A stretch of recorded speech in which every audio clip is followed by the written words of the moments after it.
What's up, guys? This is Coach Grant with First Down Training, and welcome to another episode of our First Down Training show. Today, we're going to be talking about how you can build a perfect quarterback. So we're going to talk about all the attributes that a great quarterback needs to have, take some of the best NFL quarterbacks that have those attributes, combine them all together to form a perfect QB. Then, we're going to get into some current events. We're going to talk about a tragic incident that happened at Bucknell University, where a student athlete actually passed away, and his parents are filing a wrongful death lawsuit against the school, claiming that it was hazing related. So we're going to get into that and then answer some of your guys' questions that you left in the comment section on a previous episode. So I hope this video can give you some value, fellas. Let's get started. So this is one of my favorite topics to talk about, you guys. I get a ton of questions from players like, hey, I want to improve my throwing motion. I want to improve my arm strength. Who are some NFL guys? Who are some top quarterbacks that I could watch, try to mimic, study their film? And honestly, I love this topic because this is something I did a lot when I was a player. When I was a player, I played quarterback in high school. And I honestly was one of those guys that was always hungry for information. I was always trying to improve. But the quarterback coach that I went to didn't really know much about throwing mechanics. And I had really bad throwing mechanics. So that's kind of like the foundation of what our brand has been built on, is that I didn't have money to pay for, these trainers who were biomechanical experts and guys that could fix my motion.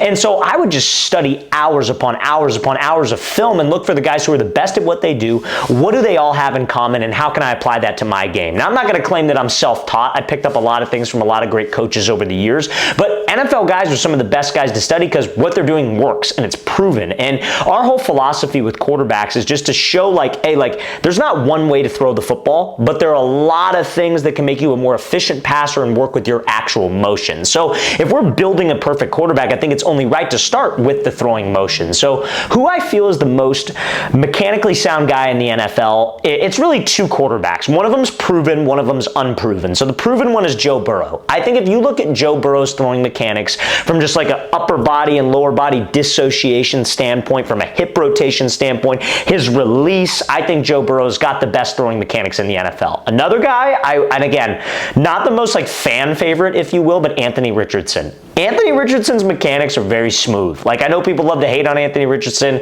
They say he's mentally weak, and maybe there's some truth to all that. I don't think he's mentally weak. If you're in the NFL, you're probably not mentally weak. But everybody's upset when he quit on that one and whatever. But Anthony Richardson and Joe Burrow, if you could mimic a throwing motion or try to get as close as you can, I would pay attention to their lower body mechanics, their front stride, how they take the football back, how long they keep weight on their back leg, and how they rotate through with their hips. I'm telling you that if I had to make a perfect quarterback starting with the throwing motion, I'd pick Joe Burrow or Anthony Richardson. Now, obviously, two very different body types. You could take that with what you want. Now, second thing, let's talk about throw accuracy, which has a lot to do with throwing mechanics. And the whole reason I wouldn't consider this guy as like the throwing motion guy I would use to build a perfect quarterback is because it's very hard to replicate what he does with a football, and that's Aaron Rodgers. I think he's the most accurate passer in the NFL. I think he throws the tightest spiral in the NFL when he spins it. Granted, last year with the Jets wasn't his best year for sure, but I think over the course of a long period of time, traditionally, he's been the best dude when it comes to throwing the football. Not the best quarterback, but the best thrower of the football, and obviously that ties into accuracy.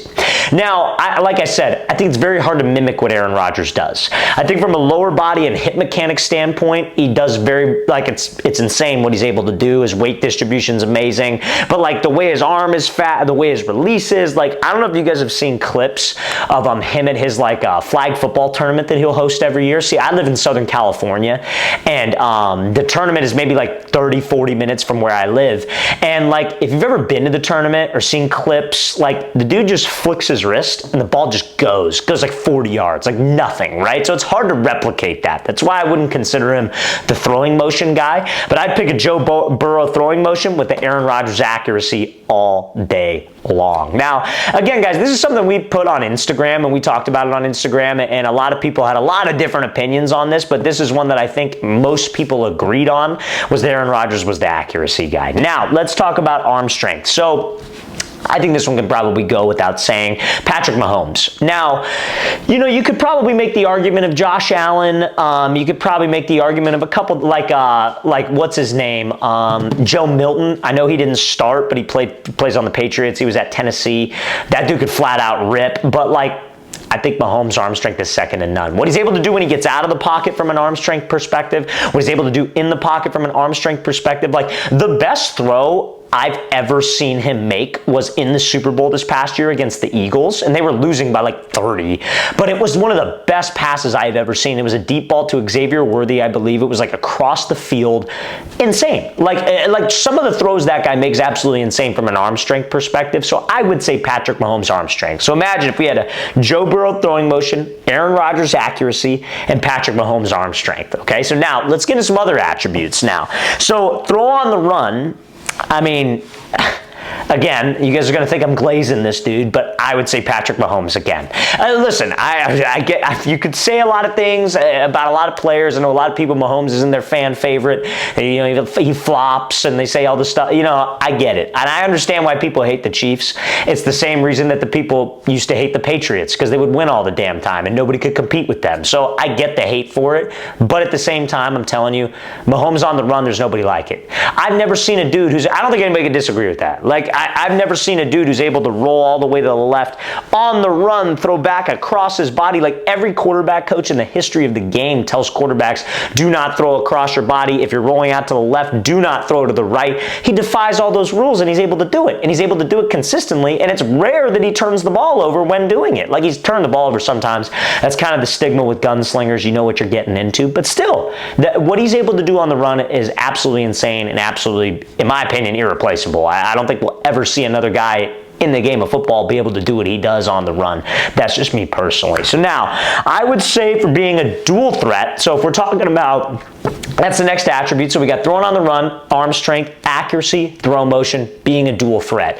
I think nowadays, especially the way the game is changing, you know, the dual threat quarterback is a little bit more popular nowadays. More colleges are requiring guys to be able to do the zone read and pull the ball down. And I think the best guy to mimic that would be Lamar Jackson. I mean, I've never seen a guy do the wrong read on a zone read so many times and still be able to go get 10, 12, 15, sometimes more than that yards. Like the wrong read. Like he's supposed to read the end and the end just stays and he outruns the end to the outside and then goes and gets a first down. Like that's guys, not many people can do that. Any high school quarterback who makes the wrong read on his own read, they're freaking sliding because they don't want to get popped by the end. Like Lamar Jackson, I swear, like I bet you, if he was being dead honest and you asked him, I guarantee you there are some plays where he's just like, I'm pulling the ball. And that's like something you can't teach. You know, like I remember in high school, I used to do that sometimes. And I got burned a few times. Sometimes it worked where I would just be like, I'm pulling the ball. I don't even care. Like reading the defensive end, nah, I'm just going to pull it anyways. Like even though it's the wrong read, but you just feel like you can beat the dude. Against bad teams, yeah. But against good defensive ends, no, that would never work, right? You had to be good with the reads. Lamar Jackson don't matter. He's going up against the best competition week in and week out. And he just pulls the ball, goes. Like, so if we're talking about dual threats, taking Lamar Jackson, there's a reason why he's always in the MVP conversation because of his dual threat capabilities. So next one, guys, let's talk about toughness. I think you need toughness at the quarterback position. You need mental toughness, but you also need physical toughness. And I think physical toughness is like, who's going to stand in that pocket, throw the ball, complete the ball while getting popped. And that is something that is very, very hard to teach. Like I know with my quarterbacks to work on that, what I'll do in the off season, like around like June, July, when they're getting ready for August football, I'll get like a blocking pad, I'll get like a PVC pipe, I'll put a pool noodle over the PVC pipe so I don't like kill them. But like I'll try to hit them as they throw, and you know, a lot of guys tense up and the ball goes wild, and then the next rep they're a little more relaxed, they get more comfortable with it. But dude, it's a different animal when you got a freaking 200-pound linebacker coming right up the A gap and is gonna pop you in the chin, in the chest, and you still got to deliver the ball and you know the hit's coming. And I don't think anybody's probably better than that than Josh Allen. I think Joe Burrow could be put in that conversation for probably reasons that he would not like, not having the best offensive line in the NFL standards for the last couple years. But Josh Allen, I'm telling you, is probably one of the toughest dudes I've seen.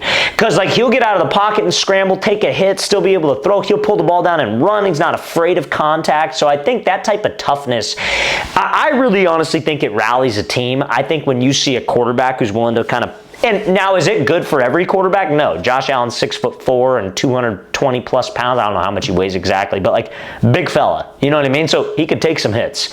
If you're like 6'1", 180, like probably don't do that, right? So, but I think having a guy like that can kind of rally the team. That toughness shows everybody like, oh, a quarterback's not soft. He's one of us, like that type of deal. So I would pick Josh Allen as far as like toughness goes. Leadership, I'm going to go with Tom Brady. I think that's a very, very valuable attribute of a quarterback. I think here's my philosophy on leadership for quarterbacks. I think quarterbacks, you're either going to be a thermostat leader or a thermometer leader. What does that mean? So a thermostat leader means, like, what does a thermostat do? It sets the tone. What does a thermometer do? It tells you what the temperature of the room is, right? So I think there's two types of leaders, or two types of quarterbacks, I should say. I think a guy can go into a locker room and kind of try to gel with everybody and fit in. He's a thermometer guy, because he's trying to just fit in. He doesn't want to stir anything up. I think a thermostat leader comes in and is like, hey, this is the way it's going to be. This is the bar. I'm going to work my ass off. I'm not going to ask you to do anything that I wouldn't do myself, and you better get up to this level or you're not going to be able to play with us. And I think that's, you know, when you hear stories about how when he came into Tampa Bay, how he was at New England, like, that's a special type of player. It's like Michael Jordan-esque. Like, everybody loves to, you know, like, I'm sure all of you watching this probably watched or saw clips of The Last Dance when they were talking about how Michael Jordan was. He was a thermostat leader. He's like, hey, this is the way it's going to be, and if it's not this way, you could get the hell off the team type of attitude, right? So I would say quarterbacks need that attitude, because you're the leader. Whether you like it or not, everybody in that locker room is looking at you. Everybody in the crowd is looking at you. Everybody on the opposing team is looking at you. So how are you going to conduct yourself, and how are you going to handle yourself? And Tom Brady, I think, handled himself the absolute best. And it shows what a competitor he is, but that's the type of leadership that you need at the quarterback position. So for leadership, I'm picking Tom Brady. Now, for confidence, you could say Tom Brady's in there as well. There's a guy I think not many people are expecting me to say right now, but when it comes to a confidence perspective, Baker Mayfield. Baker Mayfield has got that swagger to him, that attitude that I freaking love in a player. Like, that's why he's my favorite player in the NFL. I get asked that a bunch of times. Like, who's your favorite player? Who's your favorite guy? Baker Mayfield, every time. And they're like, why? Like, that doesn't make much sense. You're not even from Florida. I'm not a Bucs fan. Like, why do you like Baker Mayfield? I like that dude when he was at Oklahoma. Even when he was doing the antics, you know, grabbing his, you know, whatever to the sideline at like Kansas because they didn't shake hands. Like, I like that stuff. You know what I mean? Like, I maybe don't do that because there are kids watching, you know, like maybe I wish he would have picked probably like a different like thing to do, if you will. But dude, love the attitude, love his leadership. Not even leadership, I just love the confidence that he brings to the game. Like, you feel like you're in it because you have Baker Mayfield on your team. And I think his teammates love him, his teammates respect him, and that's huge. And I would say confidence perspective, you got to go with Baker. So, guys, I think that's a complete quarterback. You got Joe Burrow throwing motion, Aaron Rodgers accuracy, Mahomes arm strength, Mahomes throw on the run, Lamar Jackson dual threat, Josh Allen toughness, Tom Brady leadership, and Baker Mayfield confidence. Like, come on, man. I think that's a perfect quarterback. You guys let me know what you think in the comments below, but I would say that's literally as good as it possibly could get. Now, before we get into some current events, fellas, if you are a quarterback or wide receiver watching this video and you would like to train with myself and my staff of coaches, we are going to be coming out to 7 more cities across the entire U.S. for 2-day-long QB and wide receiver training camps this offseason, fellas. So, guys, if you want some more information on how to sign up, go to that very first link in the description below. That's where you can get all the info. Our next camp is going to be in Newark, New Jersey. Then we'll be heading out to Birmingham, Alabama, Houston, Texas, Boston, Massachusetts, Columbus, Ohio, Boise, Idaho, and then our last camp this year will be in Los Angeles, California. So, guys, you want to sign up, you're local to one of those cities, we'd love to have you there. Go to that very first link in the description below. All those camps, our Columbus camp and Houston camp, are completely sold out, and the other camps that we have listed, the 5 others, we literally got like 3 or 4 more spots remaining in those camps. So, guys, make sure you take advantage of it. Very first link in that description below, that is where you can sign up. Now, let's get to some current events. So, the current event that we're going to talk about today: Bucknell football player dies from alleged hazing ritual following first day of practice lawsuit. So, this is tough, man. Like, he had a pre-existing condition. Now, I'm not exactly 100% sure on what the condition was. I'm going to look it up right now just so I could have the exact condition for you guys. Bucknell football player death. And it's extremely sad. It's a terrible story. You know, anytime that there's a death, it's, you know, whether it was the school's fault, whether the parents didn't disclose things. Let's see. Okay, so he was hospitalized and treated for rhabdomyolysis before dying 2 days later. He tested positive for a sickle cell trait, which is accompanied with a higher risk of developing rhabdomyolysis, or however you pronounce that word. So, okay, so he had a sickle cell trait. And I mean, listen, he was diagnosed for that, like, and here's my thing. The parents are suing the school because essentially what happened is that they were doing really, really hard conditioning, and all the freshmen were doing it. So anybody that knows anything about football understands that, like, first day of practice, first week of practice, they call it Hell Week for a reason, right? So, because hard, like, it sucks, if I'm being totally honest with you. It's hot as hell. You're going through conditioning. It's some of the hardest conditioning that you've ever done. Anybody watching this who's played college football knows that college football conditioning is a whole nother animal compared to high school conditioning, right? I remember in high school, we hardly even conditioned. We just ran a no-huddle offense, so we always felt like we were in good shape. And then when you get to college, you're like, God dang, like, we didn't do conditioning. Like, this sucks, right? So anybody that knows anything about that knows that it's hard.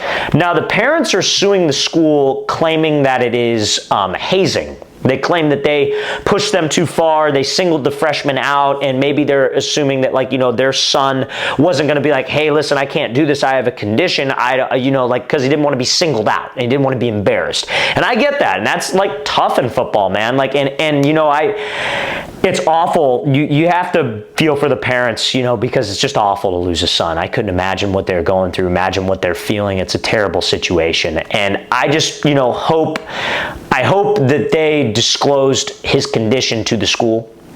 If they did not disclose the condition to the school, there is not much that they can do as far as, like, suing the school, because it's just like, if the school didn't know about it, like, how are they supposed to know? You know, like, yes, they pushed them hard, and yes, they pushed them to, like, you know, like, probably their absolute max with conditioning, but if they don't know that he has that condition, I don't see how you can hold the school liable. But if they did know about it, and the football coach was just careless and was just like, nah, I don't care, like, just do it, then that's not good, you guys, because as a football coach, that's my biggest fear. My biggest fear is, like, I had a kid one time that I trained who was like he had diabetes. I think he was like type, whatever one that you're born with, because he's like, dude, he's like a stud. He's like 12 years old, like fit, like fast, like really athletic, like not like overweight. He doesn't have the overweight kind of diabetes. And during a workout, he just wasn't there. Like, he was just like zoned out, like really nauseous. I'm like, hey dude, you okay?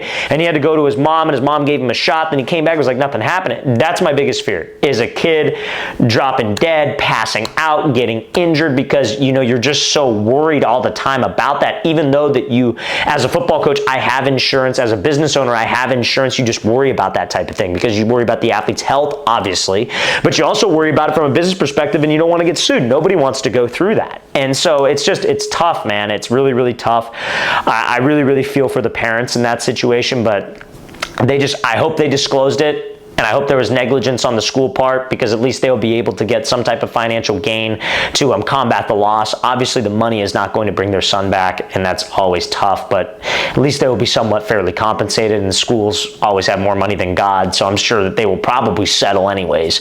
But it's just sad to see. It's really sad to see. I don't know if I would classify that as hazing, though. I've been around football a long time, and I've heard probably 100 different hazing scandals. Like playing high school football, we hazed the freshmen. It wasn't anything like super bad. It wasn't conditioning. What we would do is we would just make them like wrestle. Like when they got called up to freshmen, when they were freshmen and got called up to varsity ball, what we do is we make the freshmen wrestle each other. Like nobody got hurt, nothing like that, but that was kind of like the ritual, if you will. I've heard of other schools doing stuff. Like there was a big lawsuit in Southern California with the big school Mater Dei, where they would play a game called Bodies, which is essentially where you hit the kid in the stomach, you like trade, you go like blow for blow, which is a little extreme, you know, like that's not good, but apparently that's been played for years there. And you just face the guy and you just go blow for blow. You just punch him in the stomach, then the other guy punches the other one in the stomach. And so like, I mean, say what you want about it, you're getting punched in the stomach, but what happened was that a kid took it too far.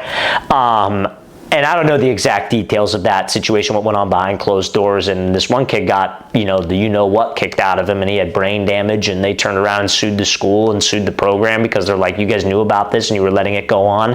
And that's valid. I mean, that's a valid lawsuit, and they got paid a lot of money. But the thing with that is now there's probably 3 other schools in Southern California, probably 20, 30 minutes from Mater Dei. They see the big payout that the family got, and now all these other schools are getting a hazing lawsuit here, hazing lawsuit there. And do we know if it's true or not? I don't know. You can just claim anything now. Here's the thing you got to understand. You could sue anybody for anything. Anybody on this video could sue me for anything. Is it going to hold up in court? Probably not, because it's completely random, but you could sue anybody for anything.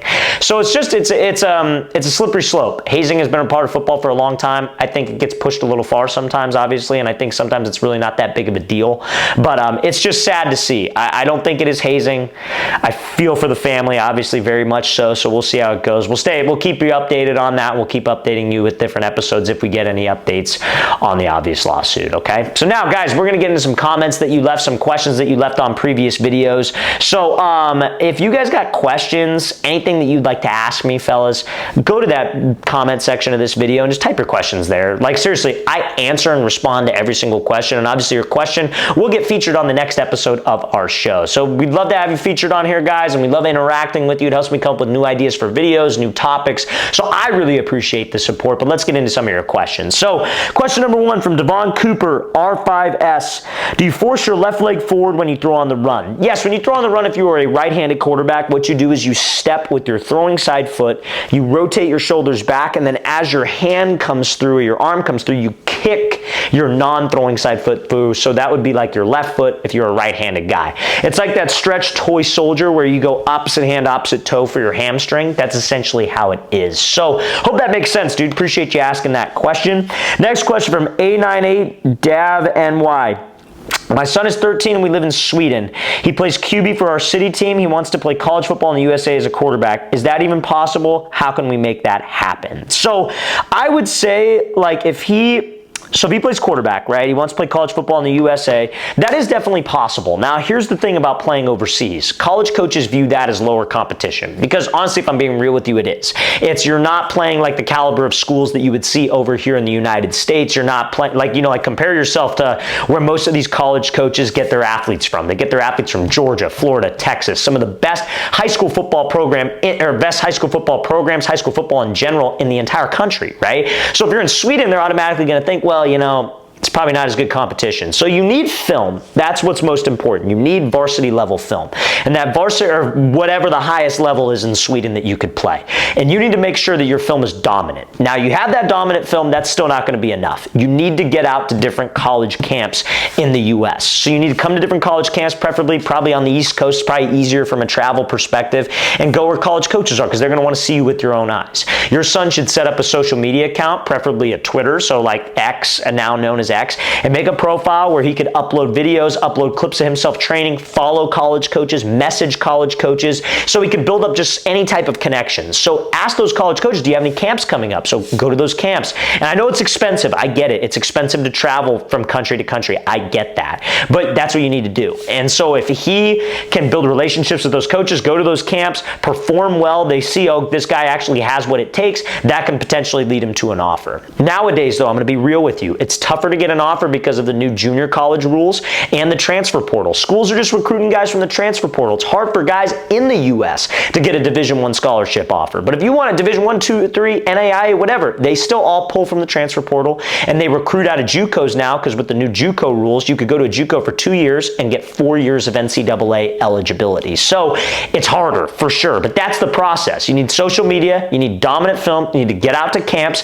and honestly, if you don't get a scholarship offer right away, you could always attend a junior college, which is extremely cheap and affordable in the U.S., perform well there, and then get recruited from that school. Or you could go to a prep school. There are prep options on the East Coast, which is essentially like an extra year after high school. So I hope that helps. I appreciate you asking that question, seriously. But yeah, I hope that is able to help. Next question from Dennis Andrew 4149. How do you break in your brand new footballs? Have you ever prepped any by brushing mud, wax, etc.? Do you prefer just throwing it around that way? So me personally, I like the waxed footballs. I'm not a fan of mudded footballs. I think mudded footballs are kind of just like, it's a weird grip to me. That's just my personal opinion. I like it with, if you get a Wilson wax bar, like a tack bar, wax it, brush it. That's my favorite, like kind of, I guess you could say, method of breaking in a ball. I remember as a kid though, like, when I played quarterback, like I would just throw it out of the box and just deal with it, which sucked. I don't recommend that. But I remember getting a stick of pine tar and doing the pine tar on the football and then like wiping it with like a how do you say it? Like a napkin, if you will, or like a paper towel. Paper towel, I'd wipe it with a paper towel. And it gave me this really like nice like grip. So maybe that's something that you could try.